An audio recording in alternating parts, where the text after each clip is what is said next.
시청자 여러분 안녕하십니까. 금요일의 아침엔 매일경제입니다. 툭 하면 땅속 온수관이 터지고 있습니다. 갑자기 펄펄 끓는 물이 거리로 쏟아져 나오는 겁니다.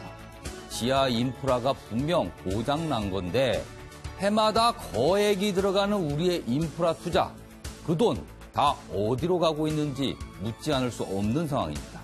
먼저 각 신문의 일면 기사부터 전해드리겠습니다. 매일경제신문이 준비되어 있습니다. 자, 주가 조작, 부당 이익 모두 몰수한다. 이렇게 되어 있습니다.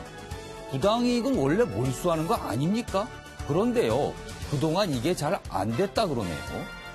금융위, 법무부, 검찰, TF를 구성해서 구체적인 몰수 산정 기준을 마련해서 반드시 부당 이득을 몰수하겠다. 이런 의지를 보였습니다.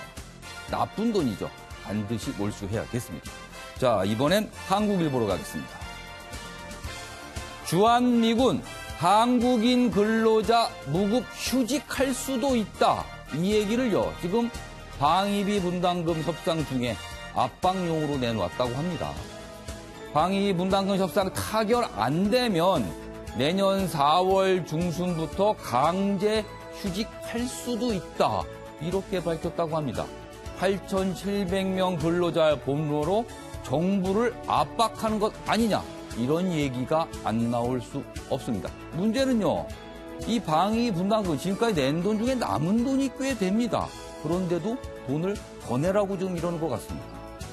자, 이번엔 한겨레 신문으로 갑니다. 이쪽에 기사가 있군요. 20년 노후 열 수송관, 온수관, 열수관, 이런 여러 가지 표현이 있습니다. 그런데 전국에 200곳 넘게 이상 징후를 보이고 있답니다. 땅 속에 뜨거운 물이 갑자기 솟을 수도 있는 겁니다. 지역 난방공사 긴급 점검에 들어갔습니다. 자, 마지막으로 동아일보 보겠습니다. 공적 쇄신 충격요법, 차관급 15명 안팎 바꾼다. 오늘 동아일보에만 난 기사 같은데요. 여기 보시면 집권 3년차 앞두고 경제성과 총력전을 펴고 있습니다. 오늘 기강 잡기용 인사가 나올 것이다. 이렇게 동아일보가 전하고 있는데요. 청와대 비서관 교체 가능성도 있다고 하네요. 오늘 한번 기다려 보겠습니다. 자, 오늘 네 분의 패널께서 자리하셨는데요. 한 분씩 소개해드리도록 하겠습니다. 먼저 윤영걸 전 매경닷컴 대표 나오셨고요. 한민수 동국대 공유교수, 이수희 변호사, 그리고 배종호 세안대 교수 자리하셨습니다. 안녕하세요. 안녕하십니까.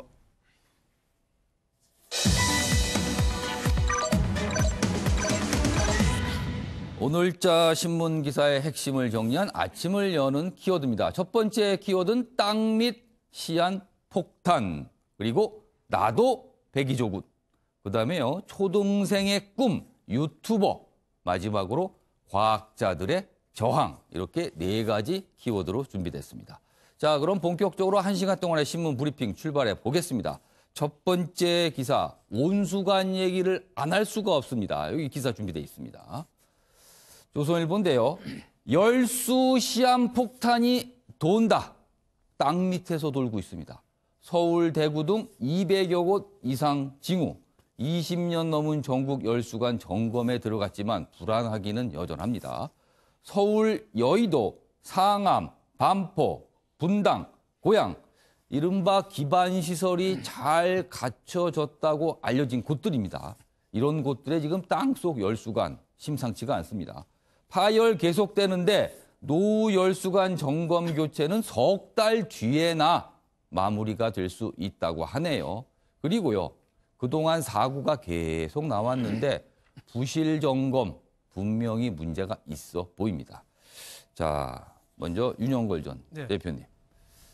땅속 어디 걸어 다니기가 불안해서 이렇게 툭툭 뜨거운 물이 솟구쳐서야 되겠습니까? 이거 전국에 200곳 넘게 있다는데 이거 좀 심상치 않은 문제입니다. 예, 일산 백석역 쪽에 요전에 사고가 났잖아요. 나서 점검을 부랴부랴 해보니까 203군데나 이상 징후가 있대요. 그러니까 땅 밑에 끓는 물이 돌아다니는데 예. 어디서 터질지를 모르는 거예요. 그것도 인구 밀집 지역, 상암, 여의도, 예. 반포 뭐 이런 분당 이런 지역이니까 예. 이런 거에 대한 우리가 총체적인 좀 안전에 대한 좀 불감증 이게 이거 굉장히 또 불러일으킨 거고 예. 또 하나는 지역에 열이 돌아다니는데 이게 관리 주체가 예.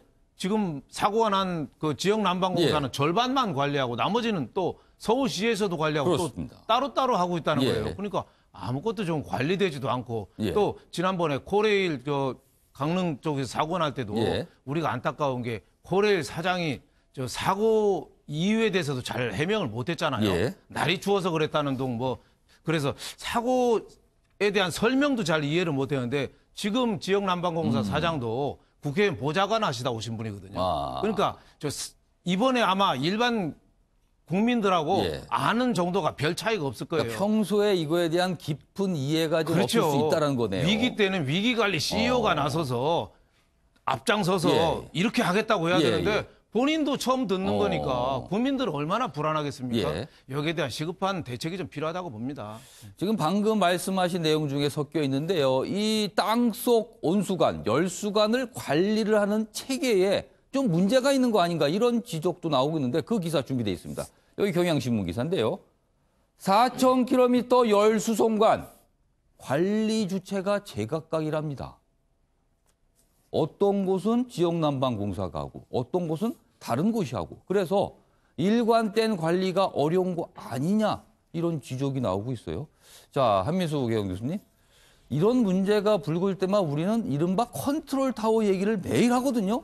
이 역시 뭔가 좀 이렇게 너무 흩어져 있어서 제대로 관리가 안 된다. 이런 지적이 나오는 거네요. 맞습니다. 특히 지금 땅 속이 어떻게 돼 있는지 예.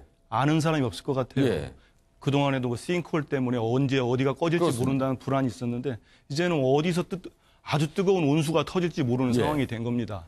이게 결국은 이게 또 사후 약방문 형식이 되는데 오. 이런 식으로 20년 이상 된 곳이 있다면은 미리 그 점검을 하고 여기에 대한 철저한 대책을 세웠어야 됩니다. 예. 뭐 말씀 나온 대로 지금 보면은 그나마 지역 난방공사에서 중앙에서 보는 데는 체크가 될 텐데 예. 37개 지역 사업자, 민간 사업자도 많이 섞였다는 거거든요. 그럼 거기에서 또 이런 걸 다 점검을 하기에는 물리적으로 좀 불가능할 수도 있습니다. 이거는 예. 아까 말씀하신 대로 이건 중앙 정부 차원에서도 예. 적극적으로 보고 이게 어차피 이거 국민의 생명과 직결된 안전 문제거든요. 예. 그러니까 더 이상 미루거나 예. 주체가 다르다고 해서 또 이 시기만 넘어가길 바라는 식으로 예. 시간 끌게 하지 말고 바로 점검에 들어야 될 필요가 있습니다. 이렇게 체계가 관리 주체가 나눠져 있으면요. 어떤 곳에 사고 났을 때 다른 곳에서는 이거 우리 관할 아니니까 우리는 괜찮지. 이렇게 넘어가게 되는 겁니다. 그렇죠. 이게 한 곳으로 통합이 돼야만 어디가 문제가 돼도 아 이걸 해결해야겠다 이런 생각이 드는데 지금으로서는 그게 안 되는 것 같습니다. 자, 이수희 변호사. 제가 아까 방송 모두 발언 때 잠깐 얘기를 했었는데요. 이른바 인프라 투자, SOC, 사회 간접 투자 매년 엄청난 돈이 들어가고 있습니다. 그런데요. 지금 이런 온수관, 열수관 이런 데 먼저 돈이 들어가야 되는 거 아닙니까? 그렇죠. 이제 지금 이런 문제들이 예. 그 현실화되는 게 이제 신도시 개발이라든가 예. 뭐 구도심부터 해서 이런 그 난방공사가 생기면서 또 이런 식으로 뭐 그 난방을 한 때가 이제 한 90년대 초반부터니까 지금 예. 노후가 시작이 이 문제가 나온 것 같아요. 그런데 이런 거를 늘 미리 생각을 못하고 사고가 나고 인명피해가 나야 부랴부랴 뭐 종합적인 뭐 관리를 하겠다, 점검하겠다라고 예. 하는 것이 이제 문제인 것 같아요. 우리 정부 예. 그 정책들에. 근데 지금 이제 SOC 예산을 말씀하시는데 이런 거 보면 되게 이제 지역 예산에서 뭐 그렇습니다. 눈에 보이는 것들이죠. 뭐 도로라든가 예. 뭐 이런 이제 그 건축 쪽이라고 하면은 지금 문제는 이거는 이제 안전 특히나 아래 지하에 있는 곳에 어느 분이 그런 말씀을 하시더라고요. 이제 인류가 가진 큰 문제 중에 하나가 예. 지하 공간에 대한 대책이 없다는 거예요. 그래서 그 지상에 있는 그 건축물들이라든가 시설은 그냥 폭파해서 예. 폐기물 처리가 문제이지만 예. 지하 공간은 뻥 뚫린 거라서 이게 계속 그런데 지금 그 우리 주민들의 뭐 각 지역의 민원들에서는 뭐 예. GTX를 놔달라 예. 뭐 이런 것들도 많단 말이죠. 예. 그래서 저는 좀 지하 공간에 대한 종합적인 중장기적인 예. 뭐 대책이라 그럴까요? 그런 거를 좀 봐야 되는 거 아니야? 지금 온수관이라 해서 온수관만 들여다볼 것도 아니다라는 생각까지도 했습니다. 배조 교수님, 이 SOC 투자 매년 연말 예산 다루는 국회에서 보면은 막판에 지역 SOC 엄청나게 돈이 추가가 됩니다. 그런데요, 필요도 없는 다리를 놓거나 굳이 손질 안 해도 되는 도로를 넓히는 경우가 숱하게 있거든요. 이른바 국민 전체에 보기엔 헛돈이 쓰이는 것 같은데요.